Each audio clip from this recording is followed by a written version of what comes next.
අයිබෝහන් ළමයි. මොකද මේ පන්ති යටි? කාටු ගන්න දෙනම එන්න ඉක්මනට. මාල්ෂි ඉරුනි සඳුනි තරුෂි නෙත්මි පසිදු. පන්ති ඔක්කොම අප හොතු ගාලා කොල්ඩේ කතා කරා.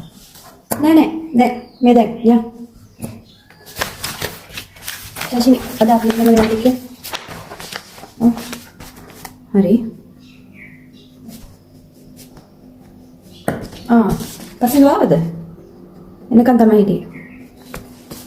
මොකෝ පුතේ ආවේ නැත්තේ? කොලියුම?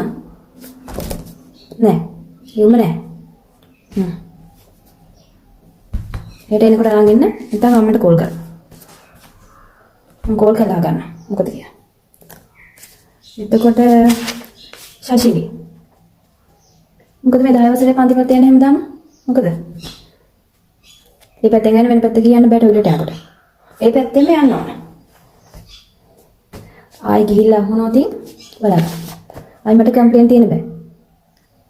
බුදුම වැඩක් නෑ මේක. හැමදාම කම්ප්ලේන් විතරයි. ඉදාසේ ඉන්න නෑ මට. බුදුම ජරාපන්තිය මට අහු වෙලා තියෙන්නේ. කො ලබල් සතියේ සෙන්දී අපේ පන්තියට. ඒක නිසා දැන් මේ ඉඳලා ලේස්ති වෙනවා. නිපුන් හසිනි තලින්දු නෙත්මි හිරුනි කවිෂා. ලබල් සතියේ සෙන්දී කතා ටික. එයාලා තමයි කරන්නේ. හරිද?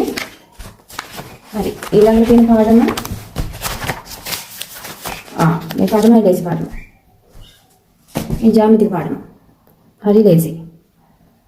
මේකේ තියෙන අභ්‍යාස ටික කරන් යන්න. කියලා දෙන්න දෙයක් නෑ මේ කිසිම දෙයක් කියලා දෙන්න ගන්න. අචුපත බලවම හොඳට තේරෙනවා. මේ ඔක්කොම තියෙනවා.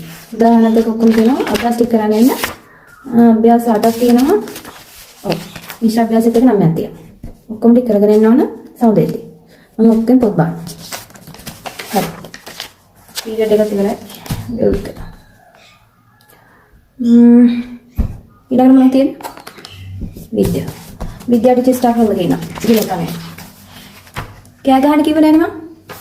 කරන්. අභ්‍යාස ටික දැන් ඉඳලා කරන්න පටන් ගන්න. අභ්‍යාස 8ක් තියෙනවා. ඔක්කොම 9ක් තියෙනවා. කරා.